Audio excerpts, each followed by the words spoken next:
Hello guys, welcome to a game taken from the round 2 of the FIDE Candidate Chess Tournament 2024. This game was played between Fabiano Caruana and Nijat Abasov in the round 2. In the round 1, Fabiano played Hikaru Nakamura and the game ended in a draw. And also Nijat Abasov played Jan Nepomniachtchi and the game ended in a draw. Let's enjoy the beauty this game has to offer. Fabiano opened with pawn to e4, c5 by Abasov, knight to f3, knight to c6, bishop to b5.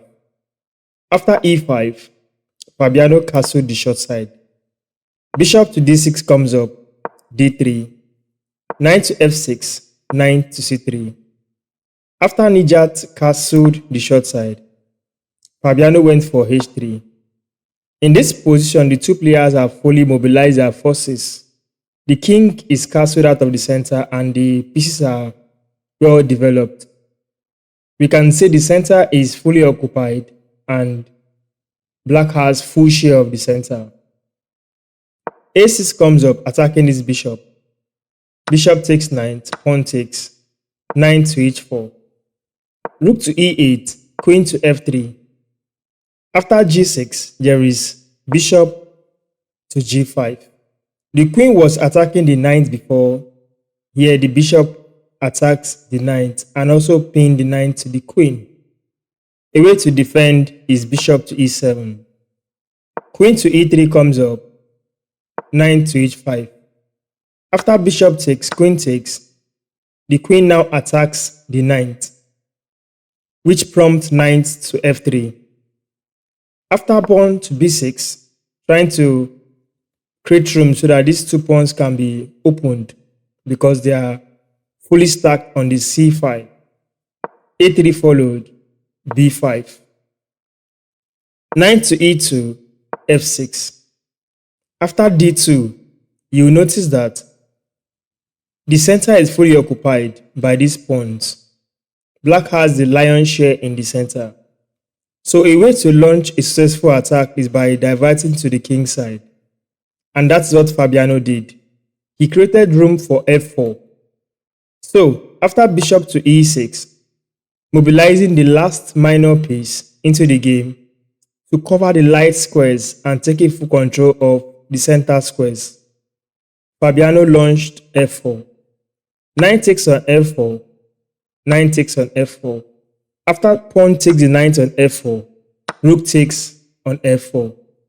In this position, Fabiano has successfully opened up this f-file to use as an attacking means towards the king side against the black player. Rook on a to d8, then we have queen to f2. Queen joins forces with the rook to attack this pawn. Abasov defended with rook to f8. With rook to f1, the three pieces are now fully attacking this pawn. Abasov defended with king to g7, adding one more defender. In this position, b4 comes up. The purpose of b4 will be seen after pawn takes pawn and pawn takes pawn. If queen had taken, then you will notice that in this position, the purpose of that b4 pawn push is to drag the queen to this location, removing one defender of this pawn so that Fabiano can play a discovery attack from the rook to the queen.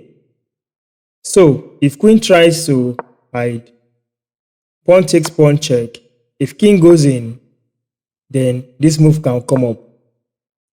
Even there's a variation that contains moving the pawn. However, attacking the bishop with tempo is also an idea. So, in the game, Abasov sensed danger taking this pawn. He did not take the pawn. He went for a different idea by moving the rook to a8. After king move, he played a5. Pawn takes on a5. He didn't recapture instantly because the queen will come. Let's see. If rook takes, queen comes to the game, attack this pawn and attack the rook. If Abasov saves the rook, then this pawn falls. So in the game instead, he played the move c5, guarding the pawn with the queen and preparing to capture this. Fabiano went for rook to a1, defending the pawn. After rook to a6, pawn push. If pawn takes pawn, rook takes, queen to e3 is simply doing well. It's a double attack, attacking the pawn and also attacking this pawn. A way to hold on to this is by playing this move. Queen takes, pawn takes. Knight to e4 will be a way to continue. In this position, if bishop goes here, knight takes, attacking the rook, rook goes up, pawn push. This pawn is coming soon, and this position will give black a lot of problem.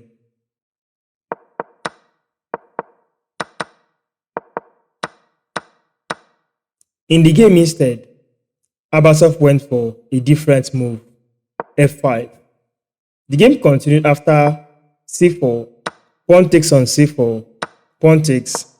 Here we have two rooks attacking this pawn. How to defend? Fabiano went for knight to b3, supporting the rook to defend this pawn. g5 comes up attacking the rook. How do you continue here? Fabiano went all creative and played queen to g3. This move pins the pawn to the king and still help the rook defend this pawn. In this position, after pawn to h6, Fabiano played rook to f2. This move undefends this pawn. So, bishop captured. When bishop captured, on defending this pawn, Fabiano captured this. After bishop takes knight, queen takes the bishop. There is a pressure already on the f7 pawn. Abasov went on with something else that cost him the game. I believe playing this move would have saved something, or probably playing this one, any of the rooks. But he went on to pick up the pawn on a5. That gave Fabiano the reason to double up attack on this f-file. In this position, after king to h8, rook to f7 is crushing. Abasov resigned this game. Let's take a look at a variation that must have won or can possibly win for Fabiano. If Abasov take this pawn, then rook to the background, check. If king move, then queen storming to g8, checkmate. A similar variation, if rook takes we check, king moves, then we can have this checkmate. This is how Fabiano secured a victory in the round 2 of the FIDE Candidate Chess Tournament 2024. Thank you for watching. If you've enjoyed, do not forget to subscribe to my channel for more. Like this video and share to your friends. See you in more videos from the FIDE Candidate Chess Tournament. Take care.